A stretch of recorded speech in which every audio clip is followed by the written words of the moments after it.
Satnam, welcome to the month of success and prosperity. Today we are going to talk about equilibrium. I'm going to start off with a story about something that happened yesterday. So last week I did a very big deal in art, and it was a really big deal. And I had sold a sculpture, and there was a huge profit involved. And that is fine. It happens. But yesterday, I got to know that there was a problem with the size of the work, which means the client that I bought the sculpture from gave me a wrong size. I gave the wrong size to my client, which means that the work was smaller, which meant that the profit that I was supposed to make didn't happen. That's a lot of money. Now, why I'm making this video for you is because I want you to understand my reaction to it and how I would like your reaction to be here on. When I knew that I was making all that money, my brain activity was like this. It's not that I started freaking out that I'm going to make so much money. Yesterday, when I got to know that I was not going to make any money because the size was small and I had to refund the money, my brain activity was at this level. There was no dip. It's called equilibrium.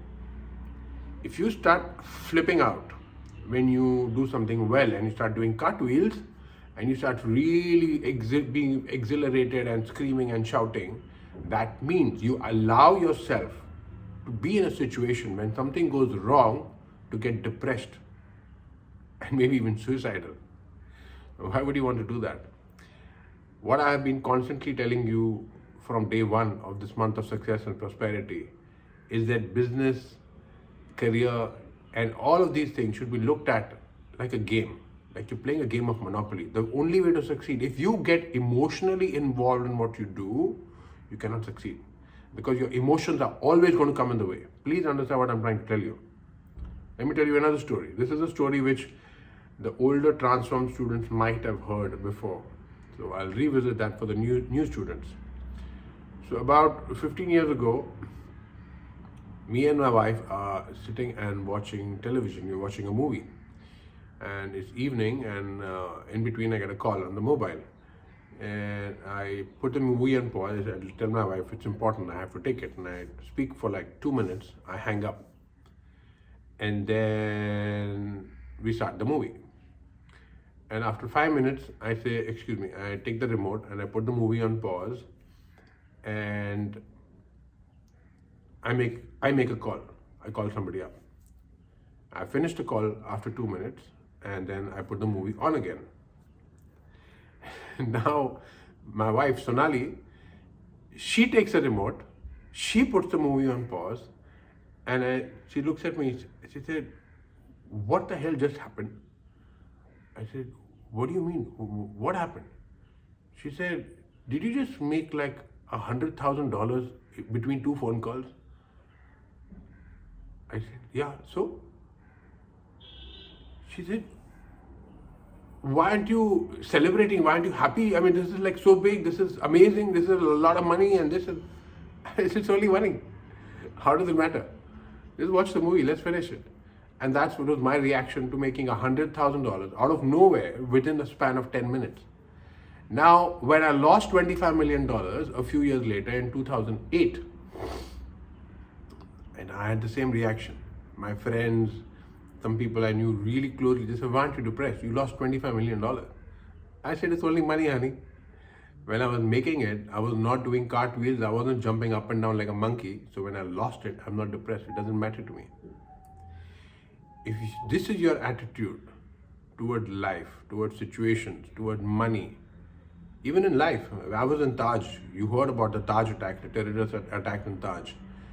And any Taj staff member will tell you, whoever knew about what happened at the restaurant Zodiac Grill, they will tell you that I was probably the calmest person in that terrorist attack. Up to 5 o'clock in the morning, from 9 in the night up to 5 a.m., I was the calmest person in the entire hotel.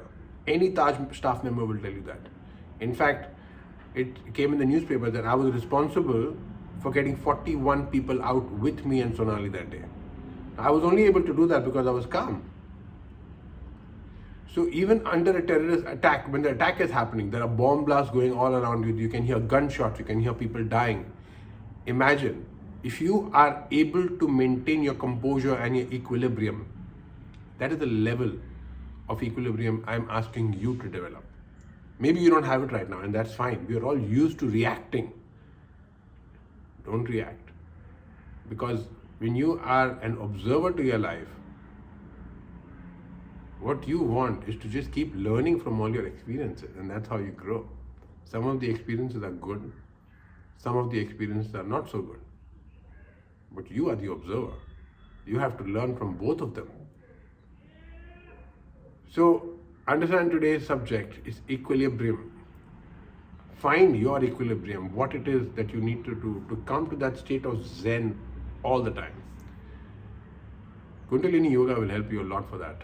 That would help me. That's why I'm teaching it. See you tomorrow. Satnam.